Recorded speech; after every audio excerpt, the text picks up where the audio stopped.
La Genèse, chapitre 2. Ainsi furent achevés les cieux et la terre, et toute leur armée. Dieu acheva au 7e jour son œuvre qu'il avait faite, et il se reposa au 7e jour de toute son œuvre qu'il avait faite. Dieu bénit le 7e jour, et il le sanctifia, parce qu'en ce jour, il se reposa de toute son œuvre qu'il avait créée en la faisant. Voici les origines des cieux et de la terre quand ils furent créés.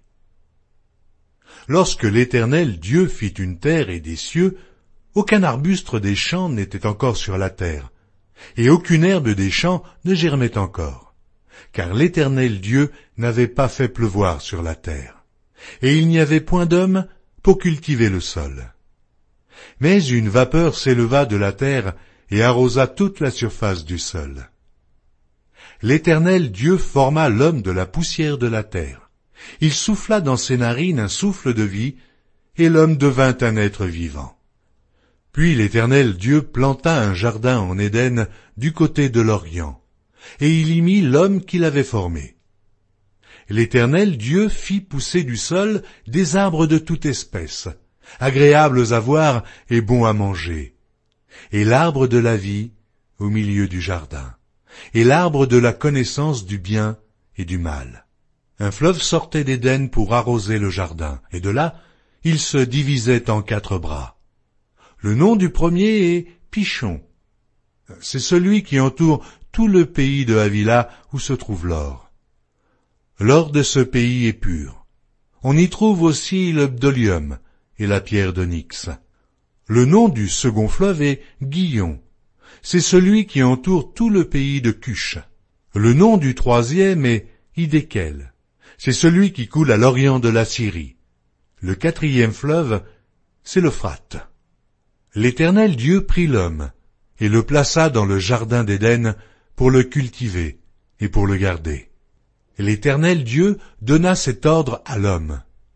Tu pourras manger de tous les arbres du jardin, mais tu ne mangeras pas de l'arbre de la connaissance du bien et du mal, car le jour où tu en mangeras, tu mourras. L'Éternel Dieu dit, il n'est pas bon que l'homme soit seul. Je lui ferai une aide semblable à lui.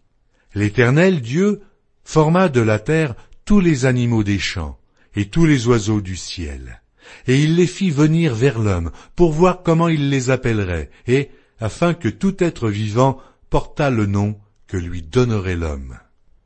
Et l'homme donna des noms à tout le bétail, aux oiseaux du ciel et à tous les animaux des champs. Mais, pour l'homme, il ne trouva point d'aide semblable à lui. Alors l'Éternel Dieu fit tomber un profond sommeil sur l'homme qui s'endormit. Il prit une de ses côtes et referma la chair à sa place. L'Éternel Dieu forma une femme de la côte qu'il avait prise de l'homme, et il l'amena vers l'homme. Et l'homme dit, voici cette fois celle qui est os de mes os et chair de ma chair. On l'appellera femme, parce qu'elle a été prise de l'homme. C'est pourquoi l'homme quittera son père et sa mère et s'attachera à sa femme, et ils deviendront une seule chair. L'homme et sa femme étaient tous deux nus, et ils n'en avaient point honte.